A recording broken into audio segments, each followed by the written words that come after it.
completar quizás un par de cositas que me vinieron a la cabeza. El micrófono. Yo creo que... gracias. Yo creo que en la década, en los años del proceso, y pese a quienes le pesaba, hubo una resistencia entre los que nos quedamos aquí como los que se fueron al extranjero. Y esa resistencia fue una política, bueno, fue por supuesto espontánea, y fue,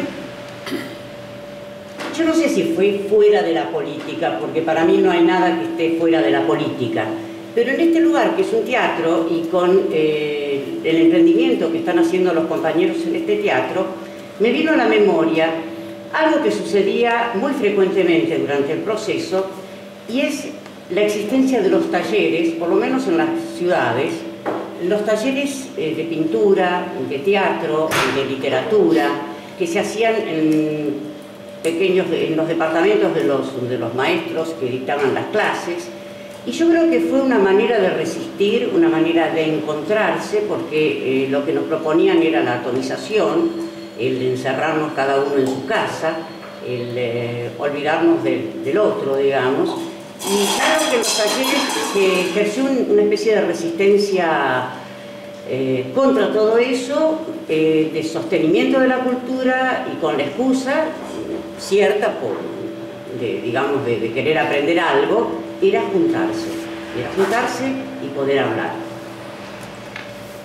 Y yo recuerdo haber tenido largas y pavorosas peleas políticas, discusiones políticas en talleres que eran de teatro, que eran de pintura, digamos. Me parece que esto es importante, ¿no? Porque, digamos que quedó en algunos aspectos de la sociedad lugares donde no pudieron ingresar, que hubo rebusques, que hubo necesidades que se concretaron en eso.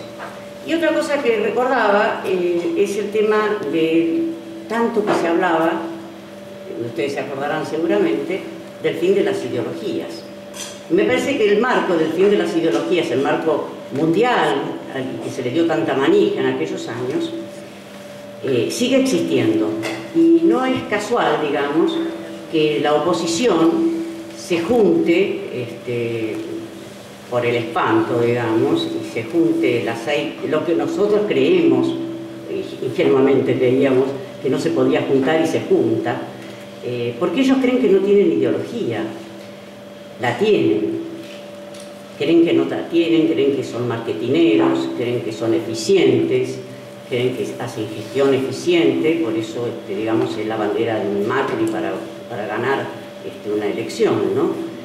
Pero me parece que el marco filosófico del fin de las ideologías, que tanto daño hizo y contra lo cual también hubo que resistir, y también hubo que pelearse, y también hubo que opinar, y se opinaba lo contrario en una marea de no opinar, ¿no? De no hacer ideología. Y me parece que lo que es nuestra ideología, y que es una palabra a la que no le tenemos que tener miedo, que es la política, y me parece que es el hacer la gestión, ¿no? O sea, el llevar lo ideológico a la acción, eso es la política. Y me parece que en esa línea el kirchnerismo abreva en el peronismo. No me animo a decirlo, pero creo que sí es una etapa superadora del peronismo, por lo menos superadora en términos de lo que nos desafía el siglo XXI, ¿no? Y creo que la línea histórica es la misma desde nuestros orígenes a la fecha. Estamos los dos bandos y siempre la misma pelea, en definitiva, ¿no? Bueno, nada.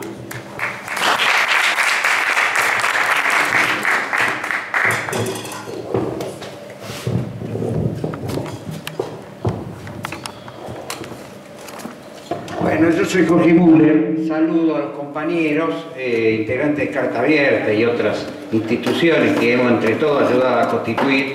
El viejo Lenin decía que el imperialismo, lo decía en 1910, era la fase superior del capitalismo. Y nosotros en carta introdujimos la idea de que el kirchnerismo es la fase superior del peronismo. El peronismo corresponde a una época, hoy el kirchnerismo es la superación con todas las cosas que definió Roberto. No por casualidad Roberto está en el centro de la mesa, es el director del diario y bueno, centralizó. Si hubieran invertido los oradores hubiera sido medio complicado, ¿no? Pero lo dejaron hablar el último, en realidad parece ¿no? Francescoli en los 90 en River. Lo que voy es a esto, compañero. Creo que Néstor y Cristina, que eran dos desconocidos de las juventudes peronistas ya en los 70, tuvieron una gran virtud de esa época. Comprendieron que la lucha de la JP se militarizaba y realmente el balance iba por otro lado, que no había salida por ese momento pero ese balance lo tuvieron en los 70, no se equivocaron, portaron toda su vida y trabajaron en esa perspectiva. Hoy Cristina, yo la definía a Cristina como una mezcla con esta Cristina que en el año 2005 uno decía el presidente, era una convencional, una constituyente, es una mezcla de Nelson Mandela y Catita. Nelson Mandela y Catita. Sí, señores, porque yo nunca pensé que ella iba a desactivar todo su juridicismo y transformarlo en esa comunicación, ese diálogo que tuvo con Axel Kicillof. Le dice, cuando lo atacaban, que era hijo de psicólogo rumano, le dice, Axel, vos venís de aquellos sectores, de aquella zona. Hablaba en términos, estaba ridiculizando a Joaquín Morelo y Solá y toda esa basura de estos que tenemos de los reporteros de los domingos. Y hablando en un tono, cuando le dice a Moreno, si me permite Moreno, y Moreno se tira abajo de la mesa, me permite Moreno, y discuten todo, y Moreno hace, y ella los carga. Pero no solamente esto, yo digo que hay un periodo de estos 10 años que fueron clave, es el 2005 al 2007, cuando en el 2005 Néstor demuele la maquinaria dualdista en provincia de Buenos Aires, decisivo, compañero, es clave, fundamental la forma que lo desarticuló el dualdismo, con toda la caracterización correcta de Roberto de que no puede alquilar el kirchnerismo a las gobernadores, intendentes, Otacé, Gioja, Beder Herrera y todas las basuras que tiene Infran, que tenemos por todos lados, cada día más basura, porque en la medida que se blanquea el movimiento nos duele en las tripas cada uno de nosotros, cada cuón que matan. Entonces, pero en el 2005 lo desarticula Duhalde y en el 2007 se gana 10 intendentes en provincia de Buenos Aires, entre ellos toda zona sur, lo barre al dualdismo que era tan fuerte en zona sur, gana Luján, gana Quilmes, Avellaneda, y se arrasa con lo que quedaba del dualdismo, que estaba, inclusive cae Quindimil, toda la basura esa de la otra época ya fue el viejo peronismo en conurbano, y es este poder que hoy tiene el kirchnerismo. Pasó a vivir a La Ferrere, por eso ya Néstor se había olvidado de allá del sur y pasó a vivir en La Ferrere, en Casanova, está en el corazón de la gente, en eso nació ahí estaba. Toda su historia la fue buscando, no llegó de casualidad. Y la historia, sí, los errores de Duhalde, que tanto el odio a menemismo, que hoy no lo tenía tanto Duhalde, ¿no? Con Menem, porque lo fue a saludar ahora, y parece que también Duhalde fue a saludar a Videla, ya para blanquear todo unos días antes de que se muriera. Lo que quiero decir es dos cosas. Cristina, hoy, miren cómo no tenemos candidatos, compañeros. En el 2011 teníamos candidatos, teníamos 3 en Capital, candidatos en todo lo largo y ancho del país, no tenemos candidatos. Está todo muy tranquilo, no tenemos candidatos, se está matando la oposición, nosotros no tenemos candidatos. Pero Cristina va a 2 provincias estratégicas. Fíjense, la estrategia hay que entender, porque ellos son estrategas. Nosotros a lo sumo estamos en la táctica, en la lucha diaria, brevamos y tratamos de problematizar la masa de información que ellos tienen, que es muy superior a la que tenemos nosotros, esto está claro. Y ella va a Santa Cruz, donde está Peralta, enemigo mortal, y no lo nombra, nadie se entera, si el que no sabe, nos habla en códigos comunes, ¿no? Y va, ¿a dónde va? A Villa María con a Castelo, un hombre de total confianza del kirchnerismo enfrentado con De la Sota. ¿Qué hace Cristina en ese acto? Ideología no, inaugura obras, gestión. Entonces la gran comunicadora nacional, haciendo lo que llama la sintonía fina. Entonces vemos un proceso que se va avanzando sobre sí mismo, que Kirchner hizo la cosa. En el año 2007, cuando la lanzó a Cristina, él y un grupo de amigos que decían que Cristina iba a hacer esto, hoy nos supera todo. Hoy nos supera todo y está para más. Y digo una sola cosa. Cristina, en los 70, hablábamos de la crisis, estábamos en Vietnam, derrotando a los yanquis en Vietnam. Cuando vino la posibilidad de viajar a Vietnam, que el médico le dijo, no vaya a Vietnam, presidenta, quiero ir a Vietnam. Se puso la gorrita, entró en la galería. Era una cosa que hacía 40 años que lo venían charlando con Néstor. Era un ideal de juventud, realizó el ideal. Salía a la galería, dice que ningún presidente del mundo cuando fue a Vietnam entró en la galería, ella se metió en la galería, que son estrechas, que están en el interior. Ella quería ir con la gorrita vietnamita, con Ho Chi Minh y con Bon Giap y todo esto. Entonces, lo que ellos están realizando es cuando Cristina dice el anarcocapitalismo financiero mundial, compañero, está definiendo una nueva etapa del capitalismo, la lucha contra los monopolios. La lucha, ya se acabó la teoría de Marx, yo de ahí vengo, pero la teoría capital y trabajo, el proletariado, toda esta cosa empezó a pasar a la historia. Estamos que acá los grandes enfrentamientos en los estados democráticos, las revoluciones democráticas que está viendo en Latinoamérica, esta nueva etapa del mundo, y no habrá democracia como dice Dilma, y ese va otro monstruo de Dilma con Lula, otra relación parecida a estos dos nuestros personajes. Entonces yo creo que este proceso en etapa de Latinoamérica está gestando este tipo de personajes, este tipo de actividades, y acá estamos metidos todos y no hay mucha alternativa más que apuntalar todo esto y avanzar cada vez más. Esto está claro.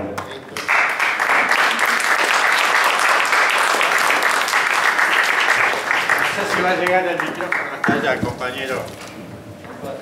Acércate. Buenas noches, abogado. No rompa nada, eso sí. Cuando hablaban de los años 70, cuando vinieron los militares, el compañero dijo que hubo 80.000 operativos. Bueno, el 8001 lo sufrí yo con mi suegro el 23 a la noche, donde fue capturado mi suegro y yo. A la mañana me liberaron porque yo tenía cédula militar. Había entrado al servicio militar con 20 años. Porque me había agarrado porque yo pertenecía a la JP. Fui perseguido adentro del servicio militar, 18 meses me estuvieron. Mi jefe fue Suárez Mesa. Yo digo que ellos hacían política, no nos confundamos. Tenían su política. Y la política era destruir a la juventud. Me enseñaban que mi padre, mi hermano, mi amigo, el vecino, eran todos terroristas, eran todos guerrilleros. Que yo, como soldado, era el único que podía servir a la patria, que no le tenía que tener, digamos, confianza a nadie, ni a mi propio padre. Cuando me operé en esa época me salió JP la sangre, ¿no? Lo que voy es de que mi viejo me decía, mirá hijo, mientras quede un peronista, no va a morir, no vamos a morir. Y mientras quede un JP como sos vos, que te preocupás del vecino, de tus hermanos, de tu familia, desde los 15 años hasta los 20, vamos a resurgir. Y tuve la desgracia en el 88 de perderlo al viejo. Y decía, ¿cuándo va a venir ese Mesías? ¿Cuándo va a venir el peronista que mi viejo me decía? ¿Cuándo va a venir el del JP que me decía? Y lo que más lamento es que él no haya conocido a Néstor Kirchner.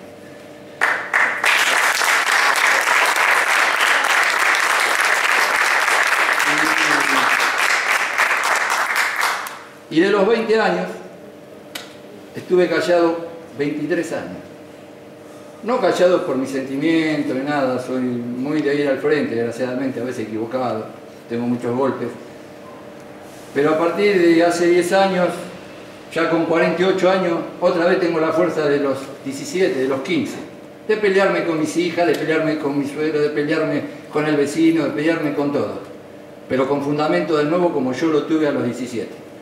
Entonces, ese es mi agradecimiento a Néstor, a Cristina, y todo eso me lleva a haber conocido a Roberto, un tipo excepcional. A él y a la señora.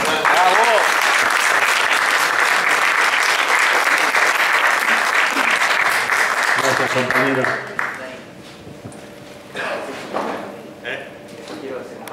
Dale. Buenas noches, yo soy el negro Roberto, militante del Movimiento Evita de la Matanza, y quería abundar en tres cosas que cada uno de los compañeros dijo, ¿no? O sea, hablando de educación, en La Matanza tenemos una universidad que hace 3 años nos enorgullecíamos de que el 80% de los alumnos era la primera vez que una familia mandaba a su hijo a la universidad. Este año eso creció hasta el 90%. En la misma Matanza, Roberto, habíamos hecho en el 2001 un relevamiento. Los chicos de ahí están todos gorditos, no era Nicole, así que no de 35, todos gorditos, rosaditos, todos desnutridos. Porque la dieta era fideo y tortilla, agua y harina. Hoy esos pibes comen. Habíamos hecho también un relevamiento y no había gastos. ¿Sí? Hoy esos pibes comen y los padres laburan. El 51% de aquella población activa que estaba parada, hoy, si bien todavía es alto en ese lugar, es nada más que un 14% de la ocupación. Falta todavía por hacer. Hay un núcleo duro para poder romper, pero falta y estamos laburando con eso. Entonces, un poco, como para terminar, el compañero hablaba de la política del marketing en los 90. Hubo un político que dijo alguna vez que valían más 5 minutos de televisión que 100.000 personas en una casa. Nosotros el sábado tenemos que demostrar que eso es al revés. Muy bien. Que la gente...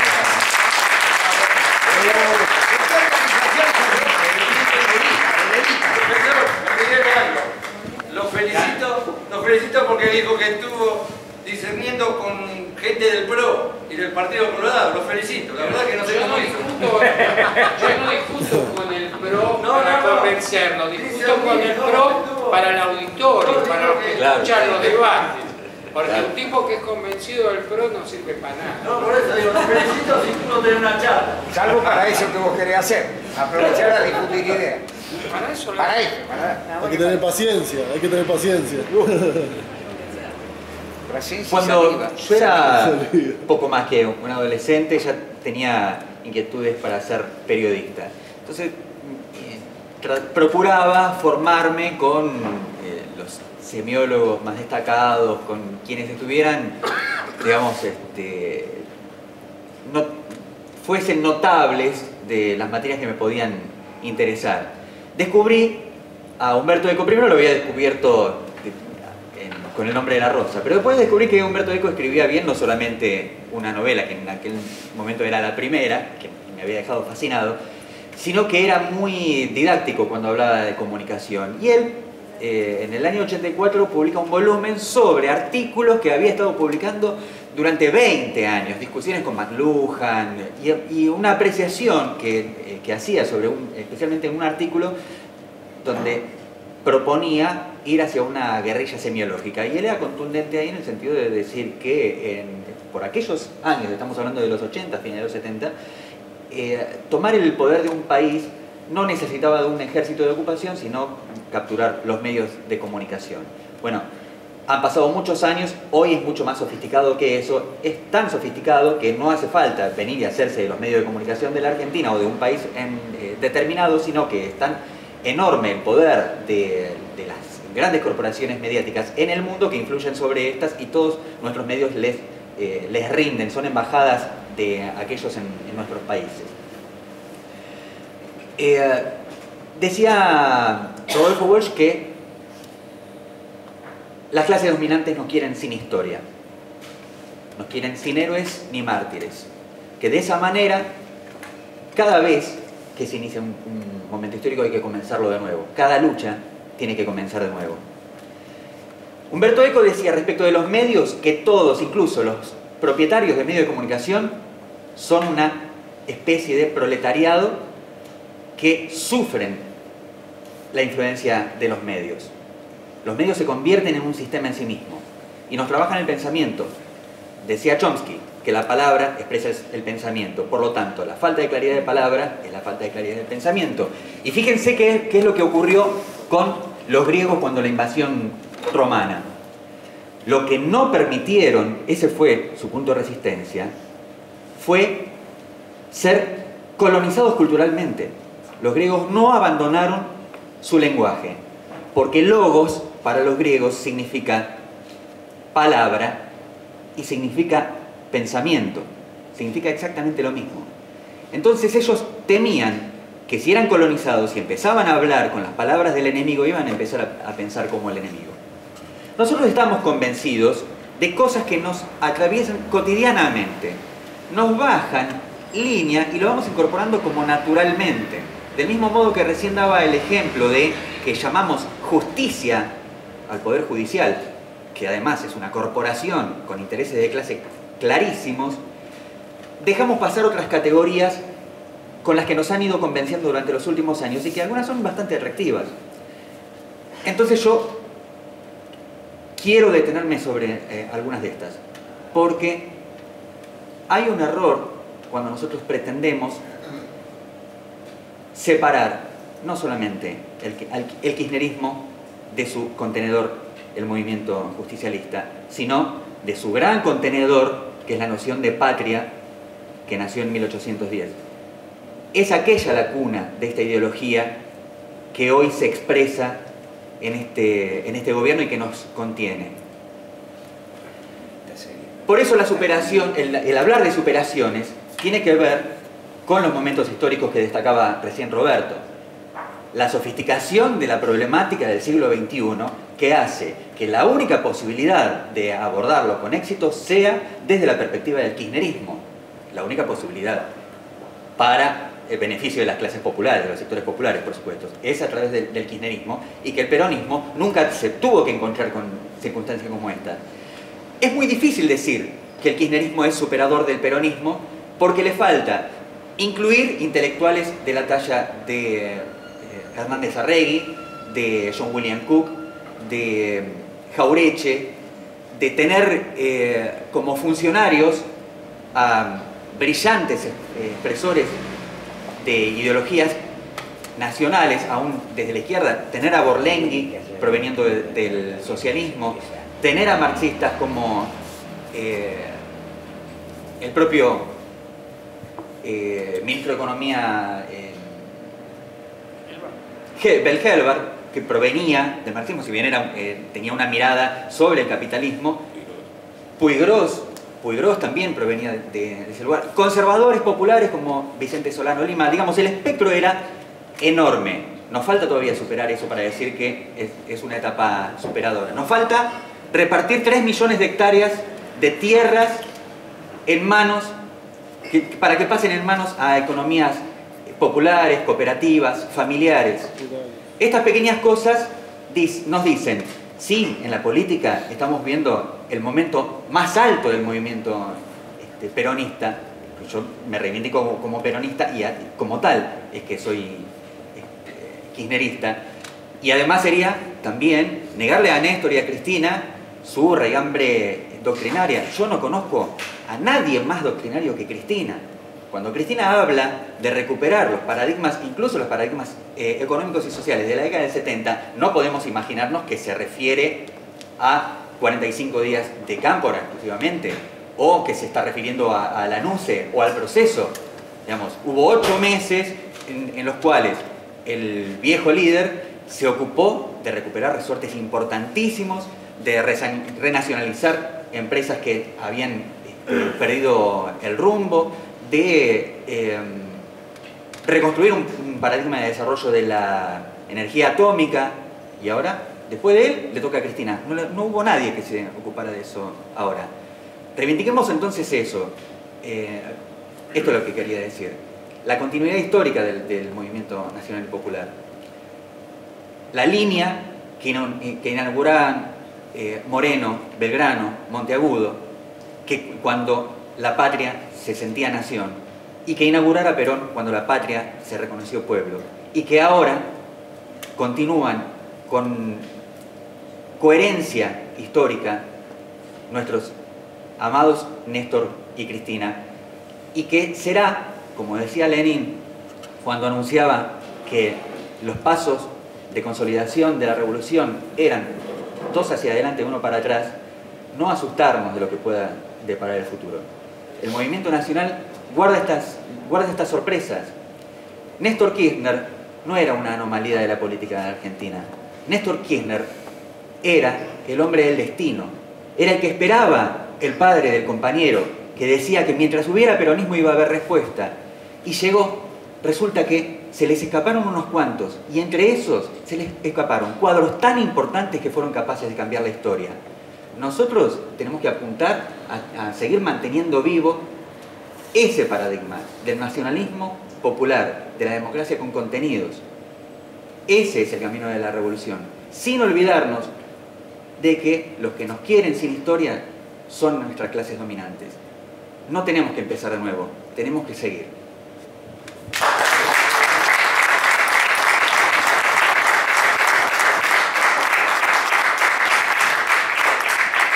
Quería agregar 3 apostillas chiquititas y después quería entrarle a una empanada con todo respeto. Con la vieja consigna que la comida no hace la revolución, pero ayuda bastante. Una que sí. Yo lo conozco a Jorge Müller hace muchos años y la política es un pretexto que él tiene para comer. Es gastronómica. Es la rama gastronómica. Estamos en la recta final. Mirá que el domingo hay 500.000 chorizos. Sí. Pues hay que cuidarse hasta el sábado. Hasta el sábado no cuidamos. ¿Llegarán los 500.000 allá o a lo mejor en el camino? Sí, no, una cosita nada más. Hoy me enteré, lo estaba comentando en la puerta recién, que parece que Moyano va a apoyar a Pino Solanas. O sea que tenemos el frente Carrió, Solanas, Moyano. Qué bárbaro. Esa es una. No, pero larga hasta que el rol de Piumato. Porque lo Creo que Piumato va como segundo candidato a diputado. ¿Estás hablando de otra película más? Sí, más. No, y después 2 frases que sí me interesaron. Una que no son mías y que por lo tanto son más interesantes. Una es de Martín García. ¿Se acuerdan de Martín García? Tela, un compañero de la vuestra, que creo que está laburando ahora con Mariotto, digamos, ya en la provincia. Pero que era uno de los méritos de Kirchner, era haber trasladado la capital de Washington a Buenos Aires. ¿No? Digo, me parece maravillosa y cada tanto la repito y trato de que camine. Y la otra, que se la escuché de Gardo de Petri, y tiene un poco de relación con lo que decía Ariel y algo de lo que había hablado Pepe, lo que hablaron en general, que es esta idea de que el peronismo será kirchnerista o no será. Que es una forma de interpelar al propio peronismo. Es una adaptación a nuestro libro. Buenísimo. Ya es peronista. Claro. Compañero, no hace mucho un nefasto presidente dijo que 5 tapas lo rajaba. Sí. Eso era no tener poder, no tener convicción y no tener nada para demostrar al pueblo. Cristina tiene 500 tapas en contra y sin embargo tiene el 50% de los votos. La gente se mentira lo de la tapa. Es la gestión que puede hacer un presidente. Y Neto y Cristina tuvieron gestiones y van a seguir teniendo el apoyo nuestro, el del pueblo. Totalmente. Hablando de las 500 tapas que decía usted, con un poquito menos hicimos empanadas que ahora vamos a degustar. Y además quiero volver a agradecer a la gente del Teatro Brown, a Marcelo, a Lorena, a Rubén, que nos han aparecido. ¿Dónde están? ¿Están ahí? Ahí están, ¿por qué no? Levanten la mano, ¿cómo te va? Yo pedí un aplauso por ustedes sin conocerme y si están afuera. Bueno, ahora para qué. Además, los invito a todos a que se acerquen al teatro, que difundan las actividades que se realizan acá en el teatro, porque de esto también se trata.